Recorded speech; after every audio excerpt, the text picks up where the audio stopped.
আপনার ফোনে চার্জ হয় না, একটু লড়া লাগলে চার্জ বন্ধ হয়ে যায়, অথবা লেখা আসে চার্জিং এরর, ব্যাটারি টেম্পারেচার লো। এখন আপনি কিভাবে বুঝবেন আপনার মোবাইলের পিন খারাপ নাকি চার্জারটা খারাপ? সেটাই প্র্যাকটিক্যালি দেখি, চলেন। আসসালামু আলাইকুম, আমি ফরিদ হোসেন, মোবাইল টেকনিশিয়ান। আজকে চার্জার পিনের সমস্যা নিয়ে কথা বলবো। প্রথমে দেখেন পিনে কোনো ময়লা আছে কিনা। যদি ময়লা থাকে, আপনি একটা প্লাস্টিকের ব্রাশ নেবেন অথবা কাঠের ব্রাশ নেবেন, ওটা নিয়ে এই পোর্টটা পরিষ্কার করে দেবেন।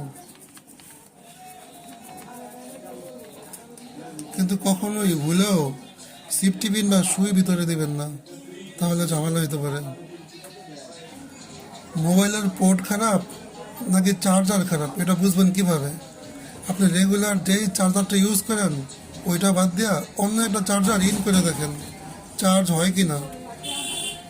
যদি অন্য চার্জার দিয়ে চার্জ হয়, আপনারটা দিয়ে চার্জ হয় না, তাহলে আপনার চার্জার খারাপ। আর যদি ওইটা দিয়েও চার্জ না হয়, তাহলে আপনার ফোনের পিন খারাপ, পিন চেঞ্জ করা লাগবে। এরপরে দেখবেন আপনার এই যে পিনটা চার্জার লাগাইলে মানে লড়ে কি না। যদি দেখেন না একটু ঢিলা ঢিলা লাগে বা চার্জ ছেড়ে দেয়, তাহলে আপনার পোর্টে প্রবলেম, মোবাইলের পোর্ট চেঞ্জ করা লাগবে। যদি পোর্টের ভিতরে পানি টানি দেখা যায়, তাহলে রোদে না শুকিয়ে হালকা বাতাসে শুকান। অনেক সময় পানির জন্য চার্জ হয় না।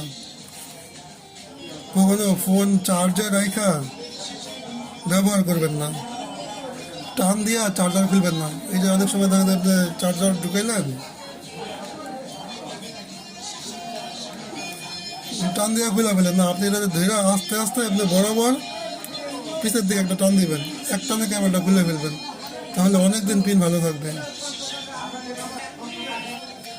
কখন চার্জার পিন চেঞ্জ করবেন?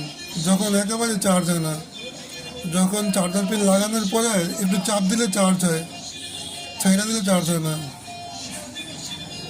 যখন বারবার ডিসকানেক্ট লেখা আসে আর পোর্ট ভেঙে গেলে তখন পিন পাল্টাবেন।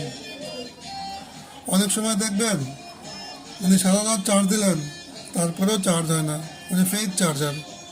যতই চার্জ দেন, চার্জার পিন খুললে যেই চার্জ ছিল ওই চার্জ, একটুও চার্জ বাড়ে না।